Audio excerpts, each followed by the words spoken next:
ګرانو ملګرو دوستانو السلام علیکم ورحمت الله وبرکاتو. الله جل جلاله دې وکړي چې روغ او جوړ شئ.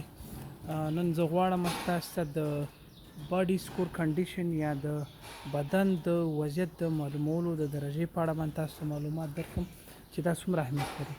په دې سره موږ کولی شو چې د غون فارم ارزونه وکړو، په ځانګړي ډول باندې د غواګانو ارزونه هم وکړو چې په کوم حالت کې دي، وضعیت یې ښه دی او که خراب دی، او په دې ترتیب باندې به موږ کولی شو چې د بهتروالي لپاره لارې چارې ولټوو. نو د بدن د وضعیت د معلومولو دپاره چې دی موږ 5 درجې لرو، چې اوله، دویمه، دریمه، څلور او د 15. کمزوري درجې چې دی اوله ده، ورپسې دویمه ده، او دریمه چې دا د نورمال عادي ده، او څلورمه چې دا بیا د چاغه ده، او 15مه چې دا بیخي چاغوالی دی. د درجې د معلومولو لپاره زه تاسو ته ځینې ځایونه ښیم چې د هغې په اساس تاسو کولی شئ چې تاسو ارزونه وکړئ او بیا په خپله تغذیه او منیجمنټ کې چې دی تغییر راوړئ. د دې د خاطره چې موږ د غواګانو د وضعیت د بدن وضعیت معلوم کړو چې یاره زموږ فارم په ښه حالت کې روان دی که په ضعیف حالت کې روان دی. نو د ارزونې دپاره چې دی موږ یو پین بون یا د کوناټي د هډوکي چې دی دا ژوروالی ګورو دلته، صحیح ده. نو که چېرته دا ژوروالی ډکي نو موږ په همدې اندازه باندې ورپسې خوا کې چې دی دلته د هوک بون یا د کوناټي یا د هپ بون کوم هډوکی چې دی دا ګورو. نو د دې ځای نه تر دې ځای پورې کومه فاصله چې ده د دې منځ کې د شحمیاتو جمع کېدل او ورسره خوا کې په دې ځای کې چې کومه زما ګوته د لاس راځي دې ځای کې د لکۍ ښکاره کېدل یا د لکۍ د څوکې ښکاره کېدل په خپله موږ ته دا راښیي چې د غوا ضعیفه ده، دا غذایي مواد یا شحم په کافي اندازه باندې لري، دی وزن بایللی دی که نه دی بایللی.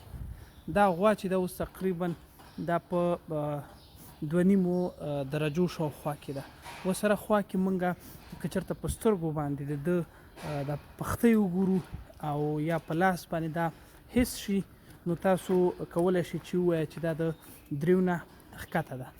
مثلا دا غوا چې ده دا اوس په 3 درجو کې ده، د پښتۍ چې دا په اسانۍ باندې په سترګو نه ښکارل کېدلې خو په لاس لم کېدلې. ورسره مثلا دا غوا چې ده که تاسو وګورئ د دې درجه چې ده دا هم 3 ده، پښتۍ په سترګو باندې نه ښکاري. کوم د کوناټي پاس هډوکی چې دی او پین بون هډوکی چې دی دا تقریبا پټ دي. کومې غواګانې چې هغې درجې 2 نو د هغې اکثره دا هډوکي چې دا تیره یي ډېر زیات. تاسو که دا وګورئ او بیا ورسره که دا وګورئ نو په دې دواړو کې چې دی ډېر زیات فرق دی. دې کې چې دی شحمیات نشته او په دې کې چې دی کافي شحمیات دی، یعنې دا غوا چې ده کمزورې ده نسبت دې ته.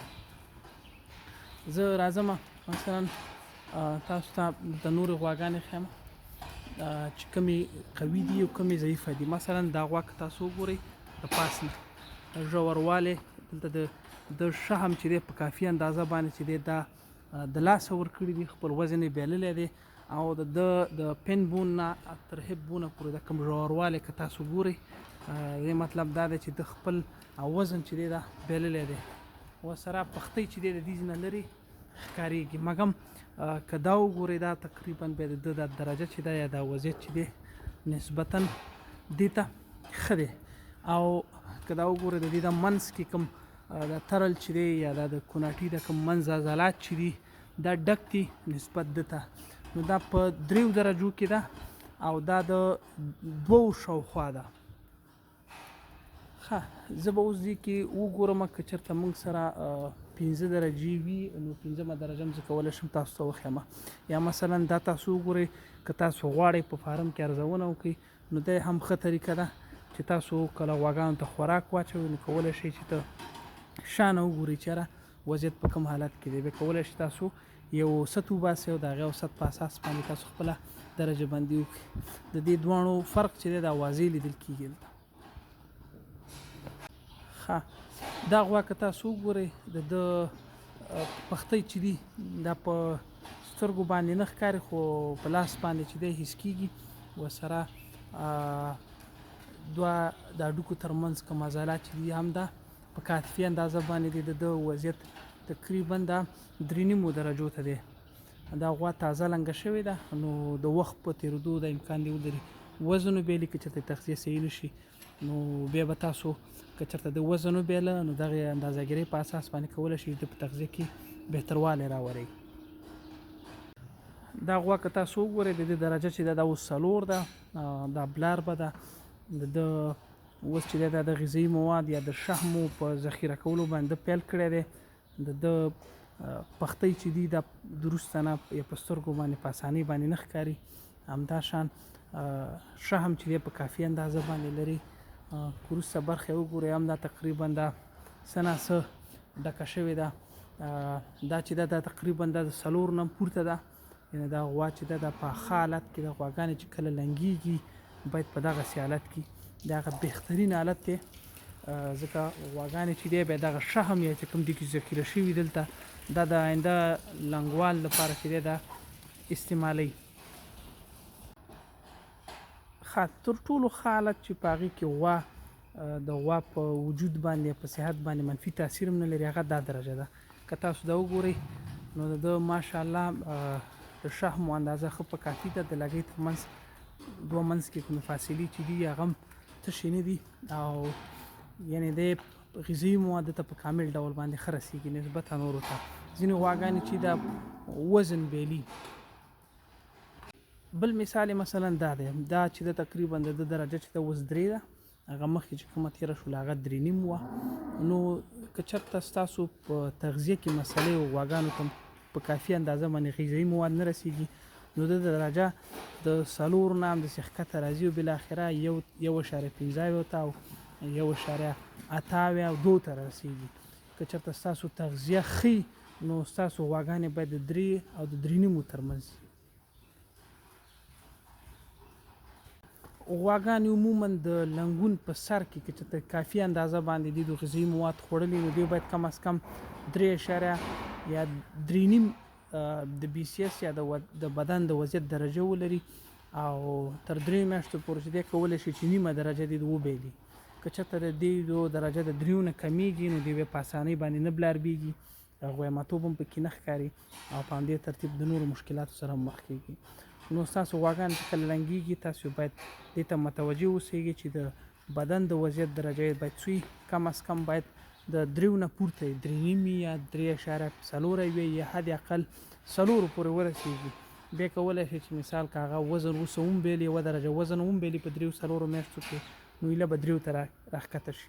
خو په داسې شکل باندې نه پکار چې ډېره زیاته چاغه شي دنه درجې 4 ته ورسېږي او بیا د یو دم خواره شي. یعنې ستاسو تغذیه باید په یو منیجمنټ یا په یو لیول کې تر څو وکولی شي چې ستاسو غواګانې خپل غذایي مواد په کافي اندازه باندې ذخیره کړي او د شودو تولید چې دی دا دوامدار وساتي. که چېرته د غذایي مواد په کافي اندازه باندې کې ذخیره نه نو شودو تولید چې دی دا ولیږي. بله دا ده چې د لنګون په سر کې غواګانې عموما د شودو تولید ډېر کوي، خوراک کم کوي نو د بي سي اس یا د بدن درجه چې ده ښکته کېږي. خو د 3 میاشتو نه اخوا چې دی په خپله د چې کوي د شودو تولید کمیږي او د وزن اخیستلو باندې چې دی دا پیل کوي. خو ستاسو کوشش باید دی چې په د اولو 3-4 میاشتو کې تاسو نه غوا وزن کم نه کړي.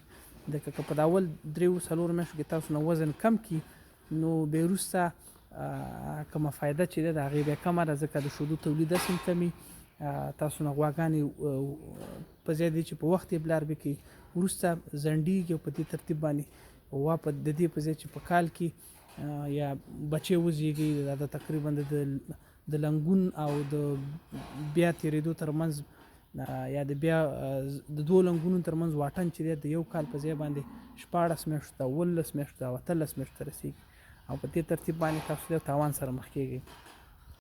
ښه راځم تاسو ته د اخري مثال وړاندې کوم.